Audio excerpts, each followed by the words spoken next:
안녕하세요. 유치원을 운영하고 있는 50대 여성입니다. 유치원 교사 생활을 포함해 20년이 넘는 시간 동안 아이들을 돌보고 있는데요. 여전히 달라지지 않는 한 가지는 아이들을 돌보는 것이 정말 힘들다는 사실이에요.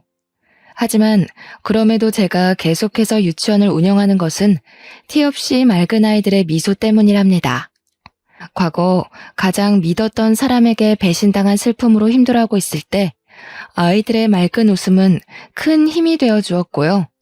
아마 아이들의 미소가 아니었다면 지금까지도 배신당한 과거에 사로잡혀 이렇게 사연을 보낼 용기도 내지 못했을 거예요. 초등학교 교사로 근무하시는 아버지와 유치원 교사로 일하셨던 어머니 덕분에 저 또한 자연스럽게 아이들을 가르치고 돌보는 일로 눈길을 돌렸던 것 같아요. 부모님께서도 유아교육과에 가는 것을 적극적으로 찬성하셨고요. 솔직히 결혼을 하고 아이를 낳고도 복귀해 일할 수 있는 직업은 그리 많지 않잖아요. 그래서 더 유아교육과를 가고 싶었던 것 같습니다. 유치원 교사가 되면 적어도 경력이 단절될 일은 없을 테니까요. 한 번도 휴학하지 않는 저는 졸업을 한 후 바로 유치원 교사로 취업을 하게 되었는데요. 비슷한 시기 유치원에 취업한 동기들이 말하길 유치원 교사로 일하면서 제일 힘든 것은 제멋대로 행동하는 아이와 대소변을 가리지 못하는 아이라고 하더라고요. 동기들의 푸념은 저 또한 충분히 이해가 갔습니다. 아직 20대밖에 되지 않는 친구들이 자기 자식도 아닌 남의 집 아이들의 대소변 가리는 것을 가르쳐주는 것은 쉽지 않은 일이잖아요. 하지만 저에게 가장 힘든 것은 유난을 피우는 학부모도 말을 듣지 않는 아이들도 아닌 바로 유치원 원장이었네요. 제멋대로의 원장에 비하면 그런 것들은 식은 죽 먹기처럼 쉬운 일이었어요. 예민하고 자기중심적인 원장은 자기 기분에 따라 행동하는 일이 많았거든요. 기분이 좋은 날이면 유치원 교사들에게 커피를 돌리는 등의 선행을 보이기도 했지만 기분이 안 좋은 날이면 창틀에 앉은 먼지 하나에도 꼬투리를 잡으며 늦게까지 잔소리를 늘어놓았어요. 퇴근 시간이 한참 지나고도 말이에요. 원장은 대체로 모든 유치원 교사를 마음에 들어하지 않았지만 그 중에서도 제일 마음에 들어하지 않는 것은 바로 저였습니다. 아무리 제멋대로인 원장이라 할지라도 몇십 년의 경력을 가진 베테랑급 교사들에게 난리를 피우고 싶지는 않았겠죠. 이기적이고 아이들을 좋아하지 않는 원장의 유치원이 학부모들 사이에서 입소문이 난 데에는 기존 유치원 교사들의 도움이 컸을 테니까요. 입사한 지 한 달도 안 돼 실수가 잦은 저는 원장의 먹잇감이 되기 일쑤였습니다. 항상 안 잊고 온 눈으로 쳐다보는 원장 때문에 출근을 하는 것이 아닌 살얼음판을 걷는 것 같은 기분이 들 때도 있었죠. 놀이터에서 놀던 아이가 넘어지기라도 하는 날엔 원장은 불같이 화를 내며 자기 방에 청소를 시켰고요. 그래도 화가 풀리지 않는 날이면 원장은 자신이 개인으로 타고 다니는 차에 세차까지 시켰답니다. 원장의 이런 만행은 교사들뿐만 아니라 학부모들 사이에서도 소문이 난 상태였어요. 원장의 차를 청소하고 꾸중을 듣는 모습을 본 아이들이 학부모들에게 귀뜸을 한 것이겠죠. 유치원에 있는 사람들은 모두 원장에게 괴롭힘을 당하는 저를 측은하게 생각했어요. 오죽하면 아이들까지 힘내라며 사탕을 쥐어줄 정도였거든요. 원장의 괴롭힘으로 너무 힘든 날이면 부모님에게서 온 전화도 받질 않았어요. 유치원 교사 생활을 잘하는 줄 아는 부모님에게 차마 힘든 것을 털어놓을 수 없었는걸요.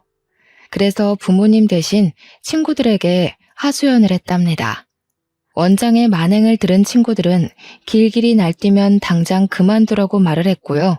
부당한 대우를 받으면서도 그만두지 않는 저를 친구들은 바보라고 했는데요. 공고에 올라오는 유치원들 중 지금 다니는 곳보다 근무 조건이 좋은 곳이 없었기 때문에 그냥 참고 다닐 수밖에 없었네요.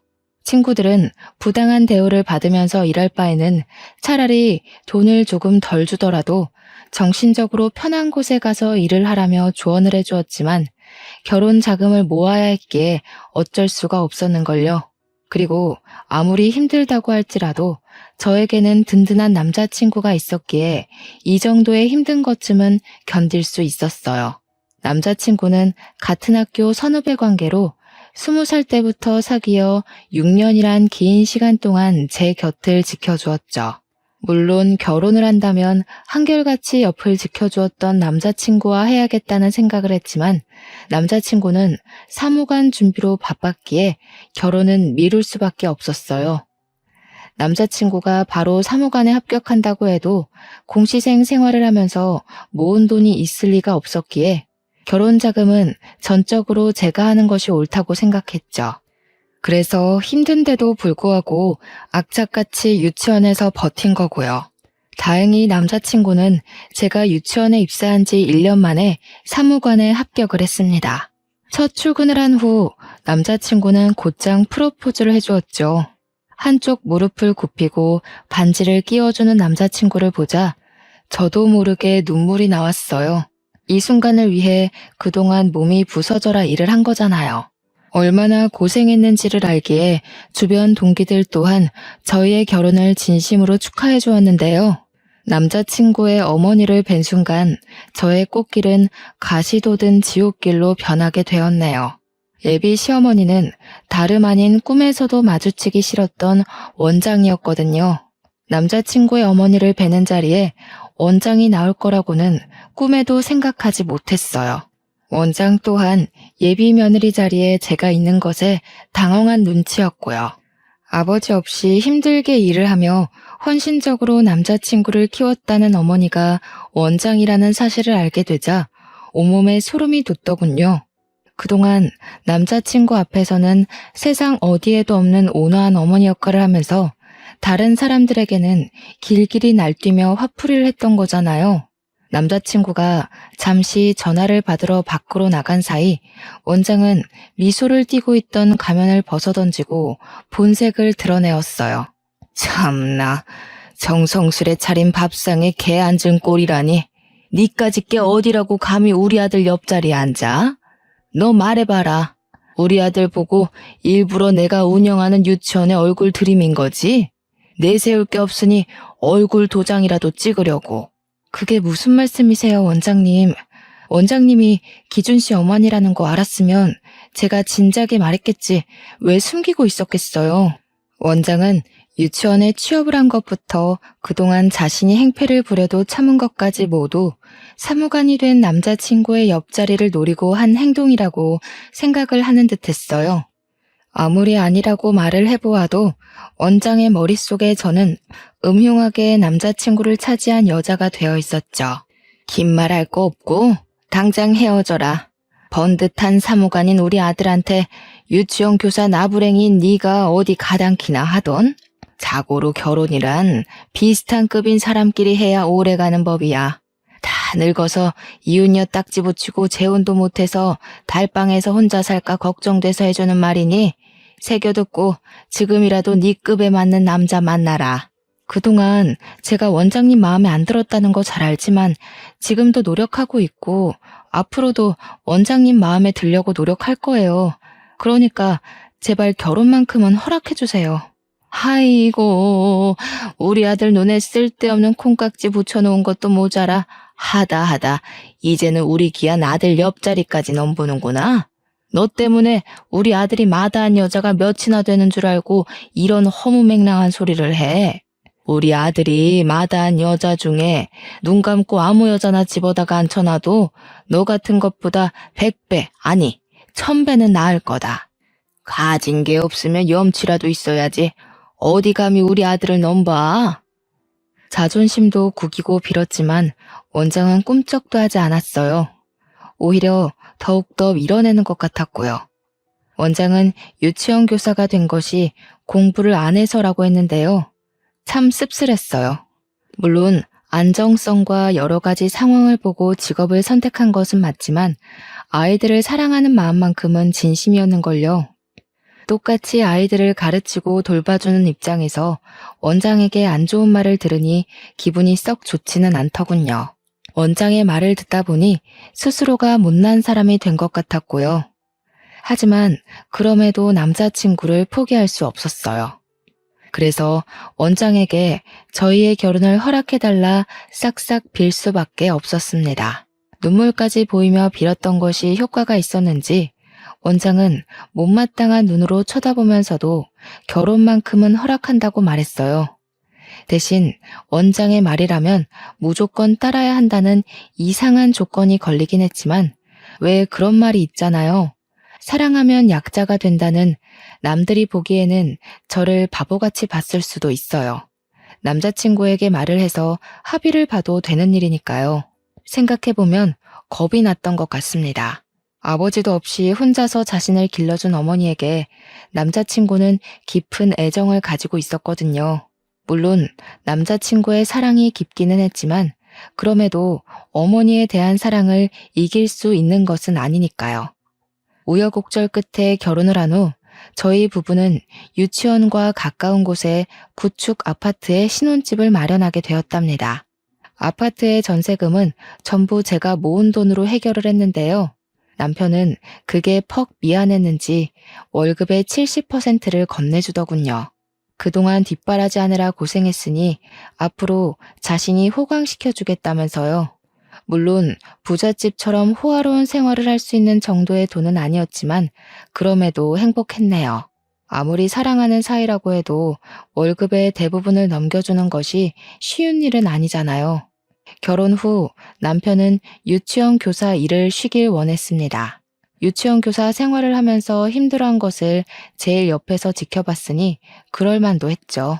저 또한 기회만 된다면 퇴사는 아니더라도 잠시 일을 쉬면서 한숨을 돌리고 싶었어요. 그렇지만 그러기 위해서는 시어머니라는 큰 산을 넘어야 했기에 잠시 쉬고 싶다는 이야기를 쉽게 꺼내지 못했네요. 결혼 후 행복하지 않은 점을 꼽으라고 하면 그건 바로 퇴근하면 신경 쓰지 않아도 될 원장님이 시어머니가 되었다는 점이었어요. 신혼여행에서 돌아오자 시어머니께서는 작정을 하신 듯 여기저기 끌고 다니며 부려먹기 시작했는걸요. 다른 동료분들이라도 있으면 좋으련만 짜고 친 것처럼 모두 개인적인 사정으로 자리에 안 계셨기에 어쩔 수 없이 시어머니의 질타를 그대로 받아야 했습니다. 물론 동료분들의 빈자리를 임시교사 선생님들께서 메꾸어 주시긴 했지만 초보이신 분들에게 아이들의 케어를 전적으로 맡길 수 없었기에 몸은 2배로 바쁠 수밖에 없었죠. 그렇게 몸이 부서지는 줄도 모르게 시간은 흘러가고 잠시 쉬고 있을 때였어요. 밀려있던 답장들을 하며 앉아있던 차 시어머니께서는 자신의 방으로 저를 부르셨습니다. 방으로 가니 시어머니께서는 뜻밖의 이야기를 꺼내시더군요.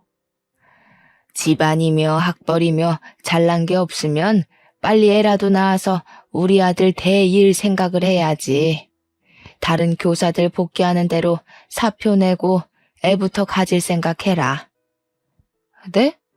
그럼 그만두고 가정주부를 하라는 말씀이세요? 당황스러웠습니다. 시어머니라면 당연히 맞벌이를 하라고 말씀하실 줄 알았거든요. 쉬지도 않고 맞벌이를 하라는 말을 들어도 서러울 테지만 아무런 언질도 없이 일을 그만두라니 이건 이거대로 서운하더라고요.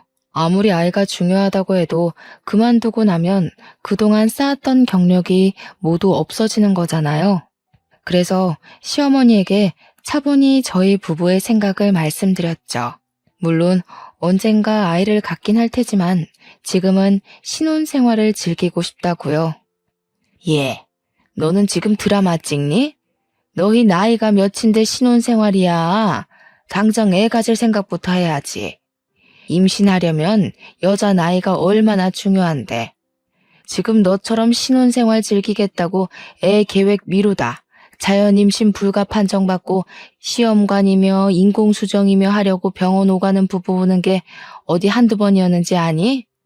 자고로 1살이라도 어릴 때 임신을 해야 애 머리가 좋은 법이야. 군말하지 말고 당장 이번 연도에 임신할 계획부터 세워라. 아이 문제는 혼자서 결정할 수 있는 일이 아닌 것 같아서요. 남편하고 상의하고 다시 말씀드릴게요. 화장실 들어갈 때랑 나올 때 마음이 천지 차이라더니 지금 네가 딱 그 짝이구나.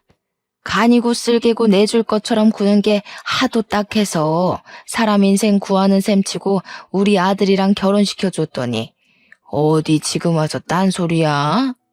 이제 지장도 찍어서 심히 말은 들을 필요도 없다 뭐 그런 거냐? 그런 게 아니라요, 어머니. 아직 결혼한 지 한 달도 안 돼서 아이 먼저 말씀하시니 당황스러워서 그랬어요. 그런 뜻으로 말씀드린 건 아닌데 불쾌하셨다면 죄송해요.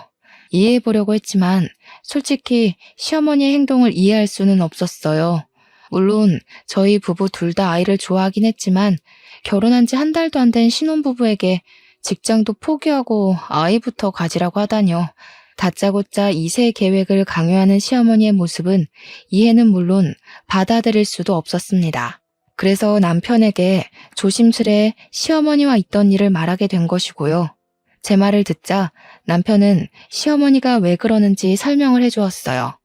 알고 보니 일찍 돌아가신 시아버지에게는 3명의 형제분이 있었는데요. 놀랍게도 3분 모두 어떻게든 자식을 보려 했었지만 자식을 보지 못하셨다고 해요. 시아버지 또한 자식을 보기 위해 40이 넘은 나이에 간신히 남편을 보게 된 것이었고요. 집안 내력을 알고 있는 시어머니께서는 집안의 대가 끊길까 걱정하신 것이었죠. 남편의 이야기를 듣고 보니 시어머니께서 왜 그렇게 아이에 대해 집착을 하게 되었는지 이해가 갔어요.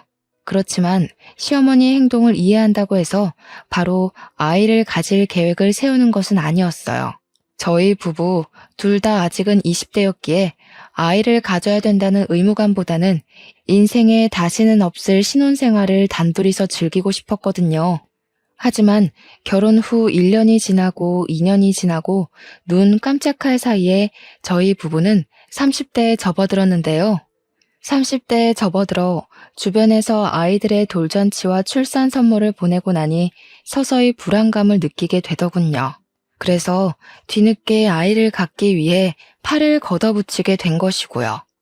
술을 좋아하는 남편은 2세 계획을 세운 후부터 금주를 했고 자전거 타기 같은 격한 운동을 좋아하는 저는 요가를 하며 2세를 가지기 위해 노력을 했죠. 아이를 갖기 위해 열심히 노력하긴 했지만 어찌된 영문인지 아이는 저희 부부에게 찾아오지 않았습니다.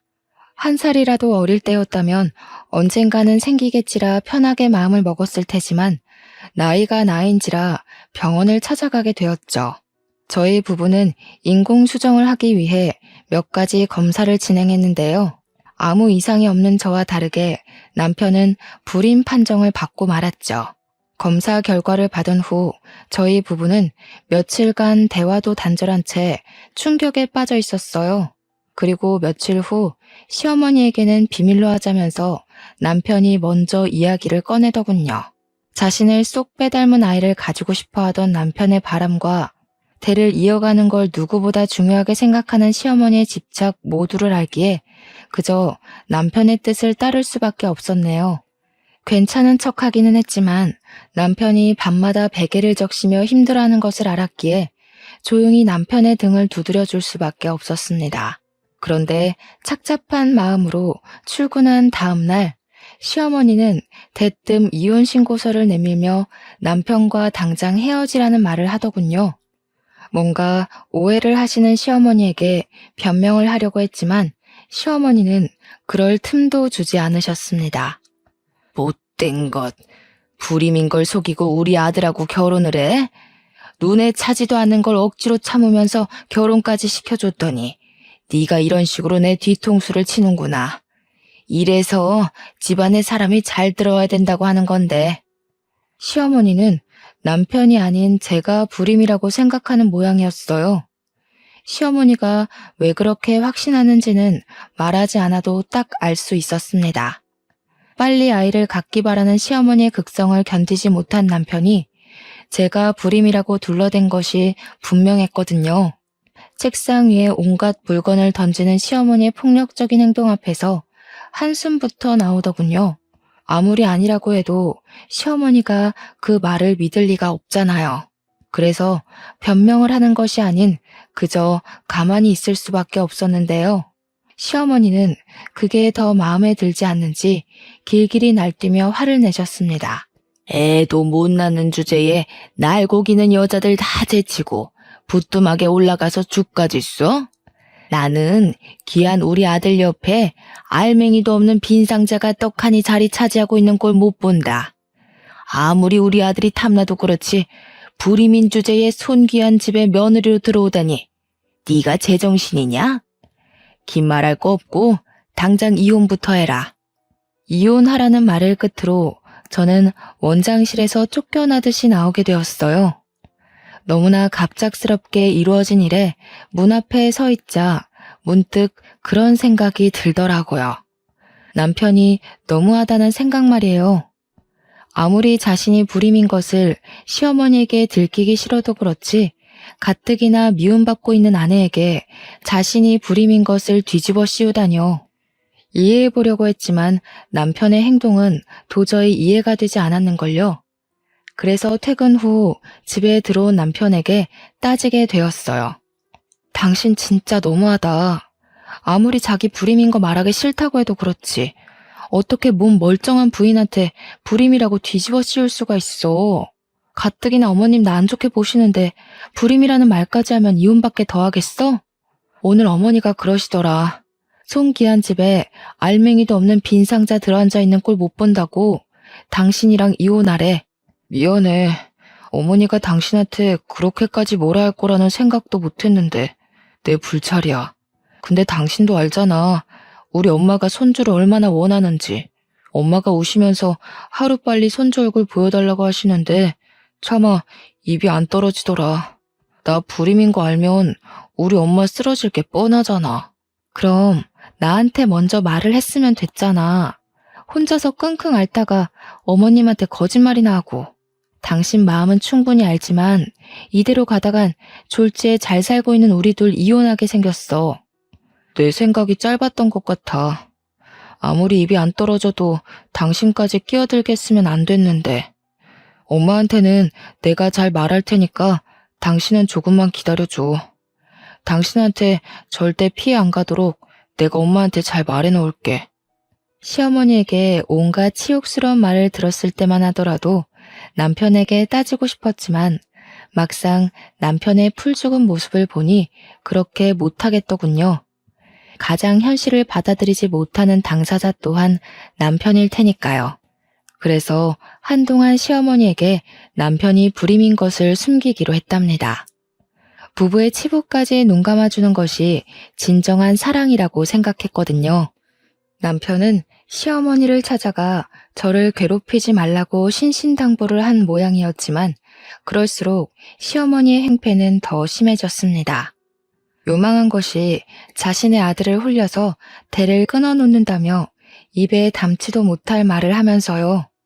그렇게 시어머니의 행패로 심신이 지쳐갈 때쯤 유치원에서는 새로운 아기가 들어오게 되었어요.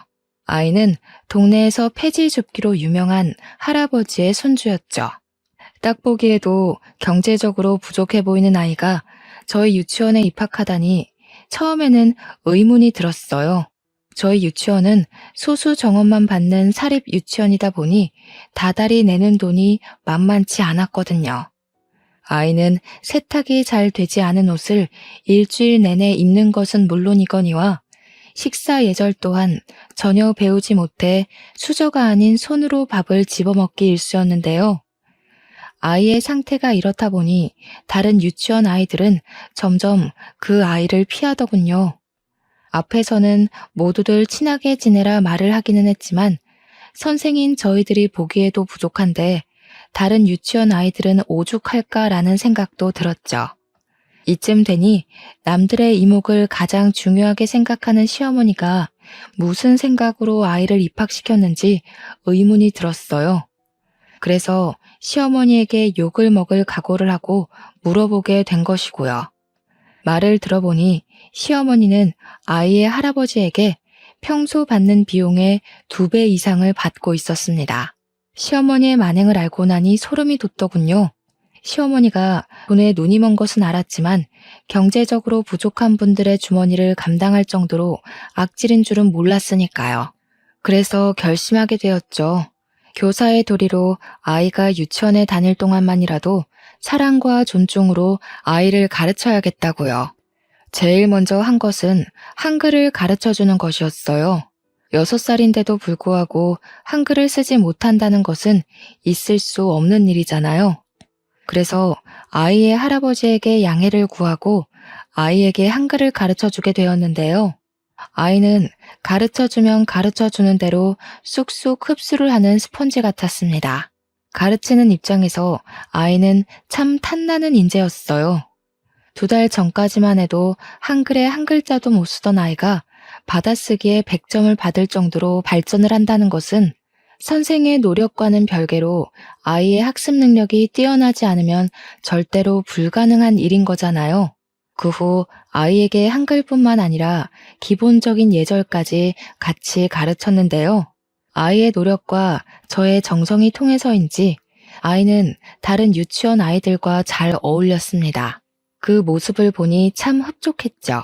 하지만 그것도 잠시 노쇠해 가는 할아버지의 모습을 보자 아이가 걱정되더군요. 아이에게는 할아버지 이외에 그 어떤 일가 친척도 안 계셨거든요. 그래서 휴대폰 번호를 알려주며 무슨 일이 있을 시 꼭 전화해달라고 말을 하게 된 것이고요. 그리고 아이에게 번호를 준 지 딱 1달째 되던 날 우려하고 있던 일이 일어나고 말았습니다.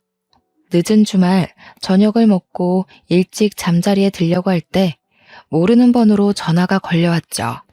전화를 건 상대는 바로 아이였어요. 아이는 울먹거리며 할아버지가 숨을 쉬지 않는다고 했습니다. 너무 놀라 옷도 제대로 챙겨 입지 못한 채 아이에게 달려갔는데요. 아이의 할아버지는 이미 눈을 감으신 상태였고 저는 아이를 대신해 상황을 수습하기 시작했죠. 일가 친척들도 없는 할아버지의 장례식은 참 초라하게 끝이 났어요. 이쯤 되니 할아버지가 어떻게 그 비싼 돈을 주고 아이를 유치원에 입학시켰을지 의문이었습니다. 기초수급자였던 할아버지에게 갑자기 큰 돈이 생겼을 리가 만무한 거잖아요. 장례식이 끝난 후 아이는 한참 동안 울기만 했어요. 원칙대로라면 가족이 없는 아이를 고아원에 맡기는 것이 맞았지만 차마 그렇게 할 수 없었네요. 아직 가족의 보살핌이 필요한 아이가 고아원에 가 고생할 생각을 하니 눈물이 앞을 가려는걸요. 그래서 일단 집으로 데려가기로 했습니다. 이미 남편에게는 전후 사정을 다 말한 상태였기에 남편 또한 아이를 따뜻하게 맞이해 주었고요. 꼬질꼬질한 아이를 씻기고 요리를 해주자 아이는 눈물을 뚝뚝 흘리더군요. 제가 자신의 엄마였으면 참 좋겠다면서요. 그 말을 듣는데 가슴이 너무나 아려왔습니다. 머리로는 아이를 고아원에 보내야 한다는 것을 알고 있었지만 마음만은 차마 아이를 떠나보내지 못하겠더라고요. 그래서 몇 날 며칠 고민을 하던 중 결국 아이를 입양하기로 결정을 하였죠. 남편과의 사이에서 아이를 갖지 못해 만약 후일에 아무런 연고도 없는 아이를 입양할 바에는 지금 아이를 입양하는 것이 더 나은 선택이라고 생각했거든요. 남편 또한 수도분하고 예의 바른 아이를 마음에 들어 했기에 입양 절차는 일사천리로 해결이 되었는데요. 문제는 역시나 시어머니였네요. 남편이 입양 사실을 털어놓은 당일부터 집을 찾아온 시어머니는 당장 아이를 고아원에 갖다 놓으라며 윽박을 지르셨습니다. 네가 기어코 이를 치는구나. 어디 감히 손귀한 우리 집안에 팬티 하나도 살 돈이 없던 거지 새끼를 입양해와. 멀쩡한 우리 아들이 왜 너같이 하자 있는 것 건사해서 사는 것도 모자라 저런 버러지 같은 자식까지 먹여 살려야 하는 거냐? 어디 뚫린 입으로 말이라도 해봐. 애 입양한 거는 이 사람 뜻이기도 하지만 제 뜻이기도 해요. 오갈 데 없는 불쌍한 애 하나 살리겠다고 입양한 게 나쁜 건 아니잖아요. 엄마도 아이들 키우고 가르치는 공직자시면서 왜 저희 뜻은 이해를 못 해주시는 거예요? 그리고 저번에도 말씀드렸지만 저희는 애 없이 이대로 살아도 충분히 행복하니까 더 이상 아이 문제로 저나 이 사람 스트레스 받게 하는 일 없으셨으면 좋겠어요. 아이고, 네가 꼬리도 없는 불려시한테 홀려도 단단히 홀렸구나. 그렇지 않고서야 네가 어미한테 어떻게 그런 말을 할 수 있겠니? 안 되겠다. 너 당장 저 몹쓸 것이랑 갈라서라. 저 불려시 같은 거랑 더 있다가는 손주는커녕 간이고 쓸개까지 다 뺏기게 생겼다. 이번에도 시어머니는 모든 일을 제 탓으로 돌리며 난리 법석을 떨었어요. 물론 남편이 나서서 시어머니의 행패를 중지하기는 했지만 그래도 서운한 감정이 드는 것까지는 어쩌지 못했습니다. 이 모든 갈등의 시작은 남편이 거짓말을 하면서부터 일어난 일인 거잖아요. 우여곡절 끝에 시어머니가 돌아가신 후 지금까지 느꼈던 감정들을 털어놓으며 조심스럽게 시어머니에게 불임 사실을 고백하는 것이 어떠냐 말을 건넸지만 그럼에도 남편은 조금만 더 기다려달라는 말만 되풀이할 뿐이었죠. 그 후 시어머니에게서 쏟아지는 온갖 시달림을 받고 있자 하니 도저히 제정신으로 견딜 수 없겠더군요. 그래서 친정 부모님에게 도움을 청하게 된 것이고요. 모든 사실을 털어놓자 친정 부모님께서는 경악하며 분통을 터뜨리셨어요. 어떻게든 발을 빼려는 남편과 며느리를 가족으로 인정하지 않는 시어머니까지요. 이런 전후 사정을 모르시는 시어머니께서는 친정까지 찾아와 당장 이혼을 하라며 성화를 내셨는데요. 참다 못한 아버지께서는 시어머니에게 윽박을 지르셨네요. 지금까지는 잘 살고 있는 딸네 부부를 끼어들기 싫어서 가만히 있었지만 우리 딸 눈에서 피눈물 난 걸 안 이상 나도 가만히 안 있을 겁니다. 자기 자식 귀한 줄 알면 며느리도 귀한 줄 알아야지. 그까지 핏줄이 뭐길래 애가 피골이 상접할 만큼 괴롭힙니까? 아이고, 임신도 못하는 주제에 무슨 배짱으로 우리 집안에 시집을 왔나 했더니 지금 보니 다 지 부모를 쏙 빼닮아서 그랬나 보네요. 사돈도 눈치가 있으면 그러는 거 아니에요. 시집간 딸이 애도 못 낳는 빈 껍데기인 걸 아셨으면 화를 내실 게 아니라 바닥에 바싹 붙어서 잘못을 빌었어야죠. 우리 아들이 뭐가 아쉬워서 애도 못 낳는 머저리랑 살 부대끼면서 삽니까?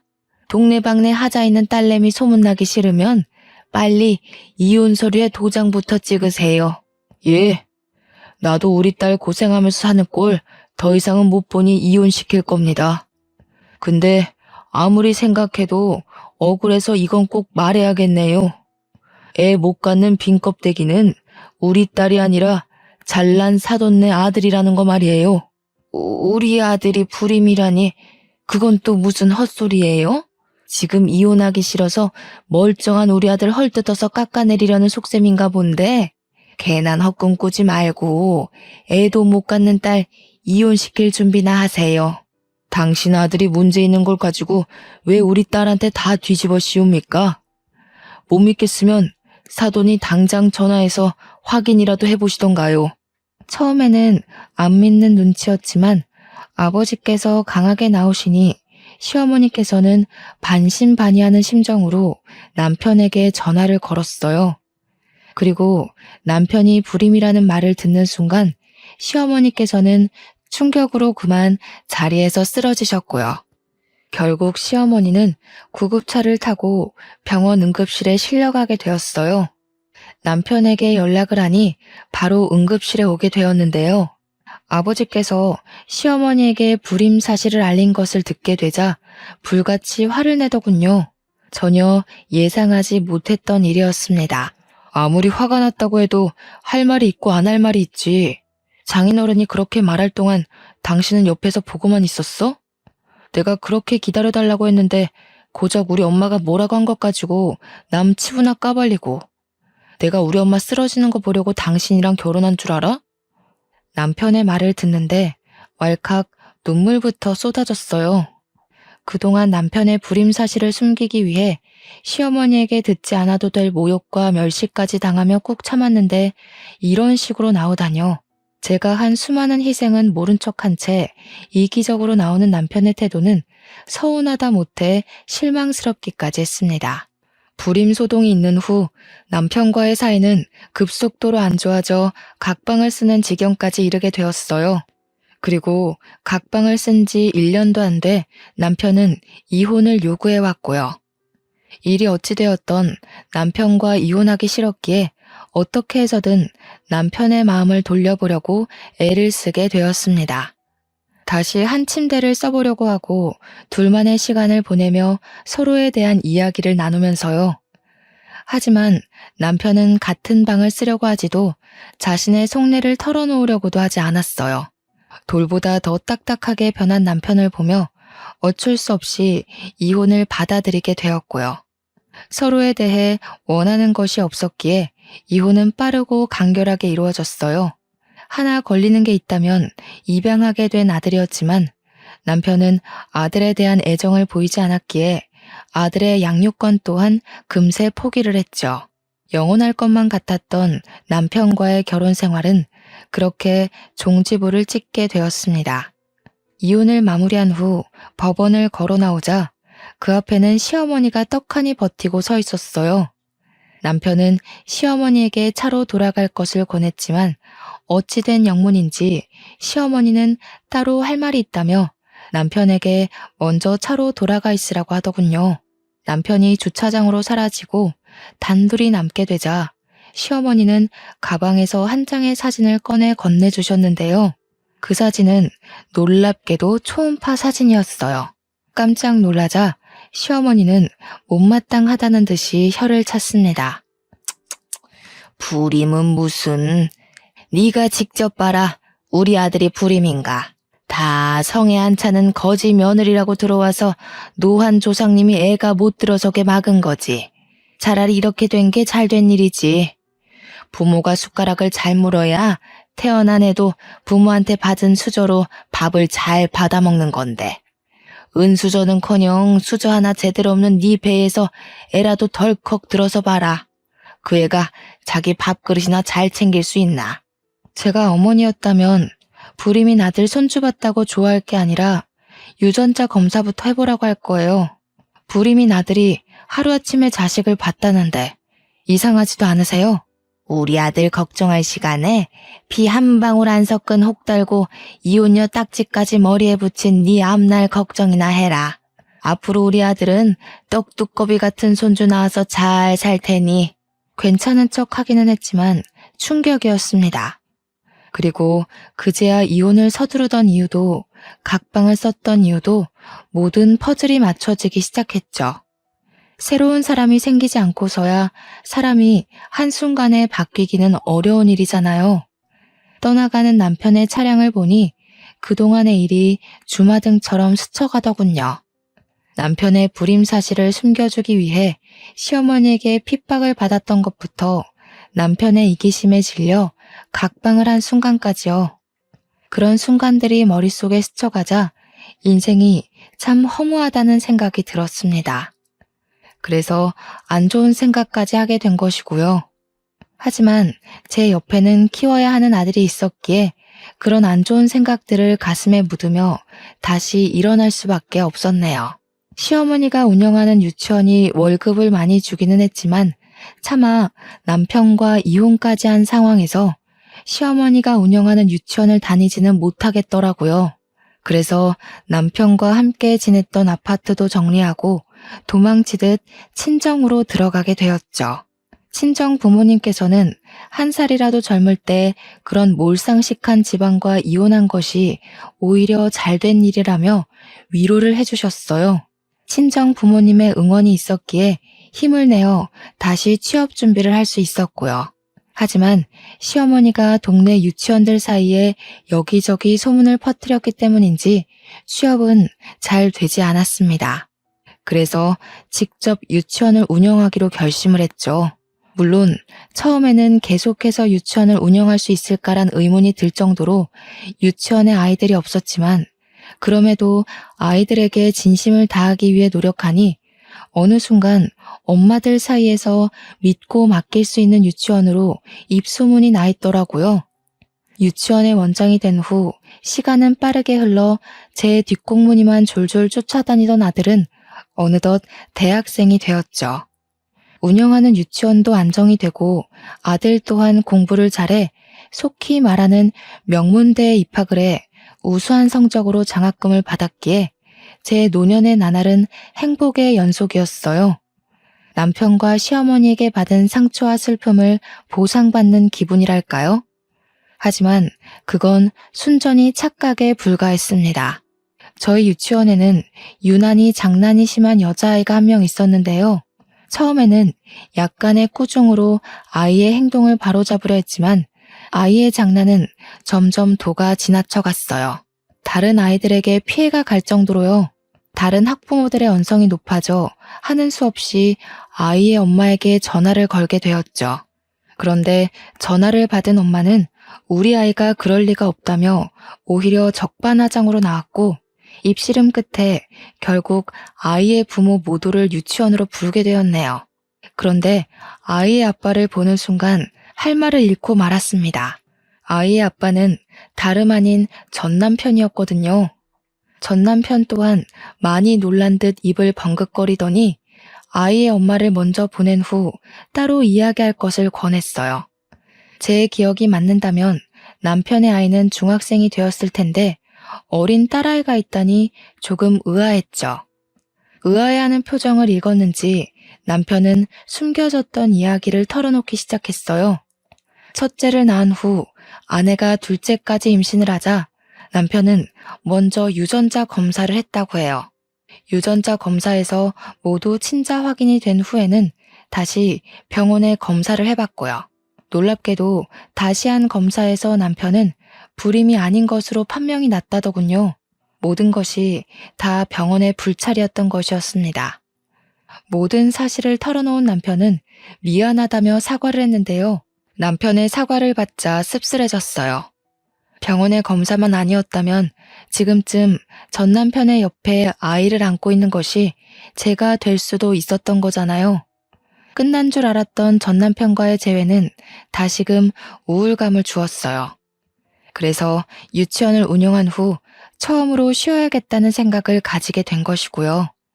잠시 유치원 선생들에게 제가 할 일을 떠넘긴 후 제일 먼저 한 것은 이사였습니다. 어차피 아들 또한 대학교 때문에 서울로 올라갔기에 더 이상 혼자서 넓은 집에 살 이유가 없었거든요. 한적한 시골로 이사를 간 후였습니다. 집 정리로 한참 정신없던 차 한 통의 전화가 걸려오더군요. 전 남편의 내연녀였죠. 전화를 받자마자 내연녀는 다짜고짜 상스러운 말을 하며 화를 냈습니다. 당신, 우리 애 아빠 보려고 문제도 없는 우리 애 문제 있다고 말 갖다 붙이면서 유치원으로 우리 부부 불러들인 거지? 뻔뻔하게 헤어졌으면 그걸로 끝난 거지. 어디 애까지 들먹이면서 가정까지 있는 남자를 넘보려고 해? 당신같이 파렴치한 인간한테 우리 딸을 맡긴 내가 잘못이지. 내가 당신 교육청에 고발하고 이 동네에서 얼굴도 못 들고 다니게 할 테니까 유치원 문 닫고 손가락 빨 준비나 해. 기가 차 아무 말도 할 수가 없었어요. 끝난 사이도 아니고 갈등에 종점을 찍은 후 이혼을 했는데 아무리 좋았다고 한들 애틋한 감정이 남아있을 리가 없잖아요. 그래서 내연녀에게 차분히 설명을 했죠. 하지만 설명을 듣고 난 후 내연녀는 오히려 다 끝난 본처 행세를 한다며 더욱더 화를 내더군요. 전화가 끊긴 후 작은 소동이라 생각하며 이 일을 그냥 넘기려 했습니다. 내연녀는 생각보다 더 지독하고 악랄한 사람이더군요. 이사한 주소를 어떻게 알아냈는지 내연녀는 제가 사는 곳까지 찾아와 쌍욕을 하며 오히려 저를 내연녀 취급하기까지 했거든요. 남편에게도 이 사실을 알렸지만 애초에 남편은 문제를 나서서 해결하는 사람이 아닌 회피하고 넘어가는 사람이었기에 큰 기대는 하지 않았어요.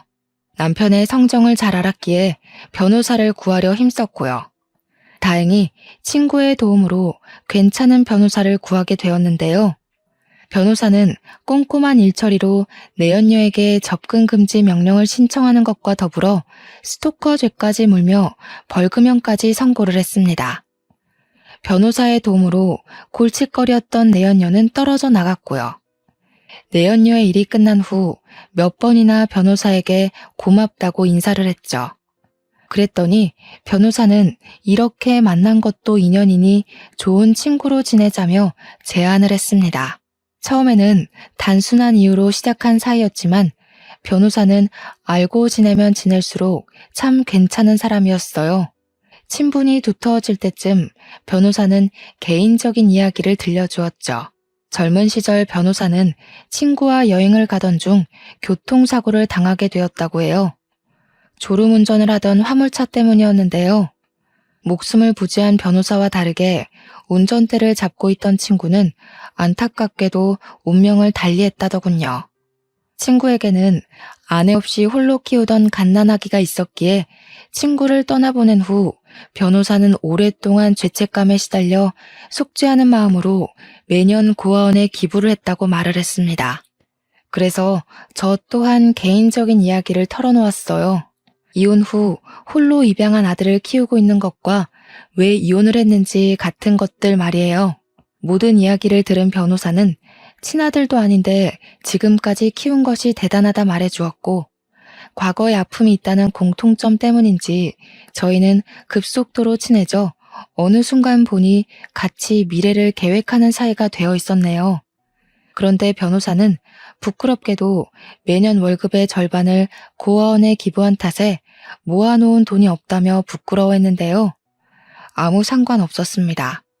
사려 깊은 배려심과 문제를 외면하지 않고 바로 해결하려는 변호사의 인품은 억만금을 준다고 해도 절대 구할 수 없는 것들이었으니까요. 변호사의 부모님은 며느리를 애 낳는 대용품으로만 보던 시어머니와는 전혀 다른 분들이었습니다. 입양한 아들을 키우고 있는 것을 알았을 때도 괜한 짓을 했다며 비난하는 것이 아닌 그동안 고생했다며 따뜻하게 안아주셨거든요. 변호사의 부모님까지 만난 후 더욱 결혼에 대한 생각을 확고히 하게 되었죠. 아들 또한 변호사를 아버지처럼 잘 따랐기에 저희의 결혼에는 아무런 문제도 없었습니다. 그런데 결혼을 하루 앞두고 아들은 저희에게 상의해야 할 일이 있다며 집으로 찾아왔죠.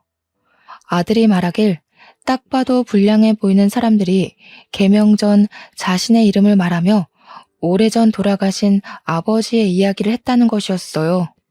이야기를 들으니 온몸에 소름이 돋더군요. 얼굴도 모르는 사람이 아들을 범죄의 표적으로 정하고 버린 일일 수도 있는 거잖아요. 당장 경찰에 신고하자고 말을 하는데 옆에 있던 변호사는 남자의 이름을 말하며 아는 사이냐고 물었는데요. 아들은 소스라치게 놀라며 변호사에게 친아버지의 이름을 어떻게 아느냐고 되묻더군요. 그러자 변호사는 아들의 앞에 무릎을 꿇으며 눈물을 흘렸고요. 내가 눈앞에 너를 두고도 몰라봤구나. 그때 네 아빠가 아닌 내가 대신 죽었어야 하는데 만약 내 얼굴을 본다면 꼭 사과하고 싶었는데 하늘이 드디어 나한테도 용서를 구할 기회를 주나 보구나. 그럼 아빠랑 같이 여행을 갔다던 사람이 아저씨였던 거예요? 네가 보기에 변명같이 들릴지도 모르겠지만 그동안 네 할아버지에게 매달 돈을 드리려고 노력했어. 그게 내가 할 수 있는 유일한 사죄의 길이라고 생각했거든. 변호사의 말을 듣고 보니 아주 오래전 품었던 의문이 풀리기 시작했습니다. 폐지를 주워 팔며 어렵게 생계를 유지하던 할아버지가 아들을 비싼 사립 유치원에 보낼 수 있었던 것은 변호사가 보내온 돈이 있었기에 가능한 일이었죠. 할아버지가 돌아가시고 아들이 제품으로 온 후 변호사는 행방이 묘연해진 아들에게 항상 미안한 마음을 품으며 아들에게 보냈어야 할 돈을 고아원에 보낸 것이고요. 저와 결혼을 앞두고 죽기 전 한 번이라도 아들을 봐야겠다는 일념으로 변호사임에도 불구하고 흥신소의 도움을 받아 아들을 찾아다녔다며 눈물을 훔쳤죠. 모든 사실을 알게 된 저희 가족은 한바탕 눈물을 흘리고 모두 퉁퉁 부은 눈으로 결혼식에 참석을 하게 되었는데요. 후회는 없었습니다. 진정한 가족이 함께하는 미래에는 결혼식보다 더 행복하고 웃을 일이 많다고 생각했으니까요. 결혼식을 올린 후 저는 다시 유치원에 복귀했어요. 한 가지 달라진 점이 있다면 제 옆에는 영원한 인생의 동반자가 생겼다는 것이랄까요? 전에 같이 일하던 유치원 교사에게 듣기로 전 남편은 얼마 전 이혼했다는 소식을 전해주었어요. 이혼 사유는 심각한 내연녀의 의부증이라네요. 전 남편과 이혼을 했을 때만 해도 세상이 무너지는 것 같은 절망감을 느꼈지만 시간이 지나고 나니 전 남편과 이혼을 한 것이 참 다행이라는 생각이 드네요. 이혼하지 않았다면 소중한 아들을 키우지도 이렇게 좋은 사람을 만나 행복한 생활을 누리지도 못했을 게 뻔한걸요. 이런 걸 보면 사람은 뿌린 대로 거둔다는 말이 맞는 것 같아요. 조금 오지랖일 수도 있겠지만 전 남편이 지금이라도 이기적이고 회피적인 성격을 고치고 새로운 삶을 살았으면 좋겠습니다. 현재 힘든 시간을 보내고 있는 분이 계시다면 희망을 잃지 마시고 꼭 앞으로 나아가셨으면 좋겠어요. 아무리 힘든 일이 있다고 해도 앞으로 나아가다 보면 그 끝에는 꼭 희망이 기다리고 있을 테니까요. 그럼 지금까지 기구했던 저의 사연을 들어주신 시청자분들에게 감사하며 이만 물러가도록 하겠습니다.